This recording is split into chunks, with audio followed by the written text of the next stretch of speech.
Guys, আমি গ্রামের মেয়ে হয়ে আমি নিজেকে অনেক লাকি মনে করি। কারণ গ্রামে যা দেখা যায়, গ্রামে যা মানে ভিউজ আছে, শহরে কিন্তু সেটা নেই। হ্যাঁ আছে, শহরে যেটা আছে সেটা গ্রামে নেই, আর গ্রামে যেটা আছে সেটা শহরে নেই। তো যাই হোক, আমি অনেক দিন পর গ্রামের বাড়িতে গেছি। মানে শীতকালের সময় ছিল এই ভিডিওটা, এটা প্রায় 1 বছর আগের ভিডিও। আর আগের বছর শীতে ভিডিও এটা। তো দেখো, এটা আমার জেঠিমাদের মটর ক্ষেত, মটর বাগানের মানে চলে গেছিলাম আমরা।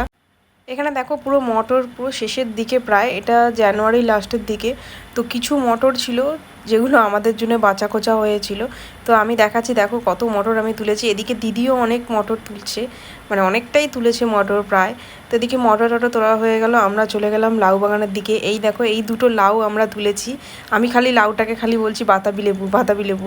অ্যাকচুয়ালি এটা বাতাবি লেবু না। এদিকে দেখো গ্রামের কিছু মানুষ আমাদেরকে দেখে হাসছিল, ভাবছে আমরা কি করছি পাগলের মতন। এদিকে দেখো কিছু টমেটো আমরা তুলে নিয়েছি, অনেকটা কাঁচা টমেটো ছিল। আর এদিকে দেখো ড্রামের মধ্যে ভর্তি কাঁচা টমেটো, আর আমরা মটরশুঁটি যা তুলেছিলাম ভর্তি হয়ে রয়েছে। এদিকে দেখো আমি আর আমার হাজবেন্ড এগিয়ে যাচ্ছি। আরও অনেক লজ্জা পাই ভিডিও করতে। যাই হোক।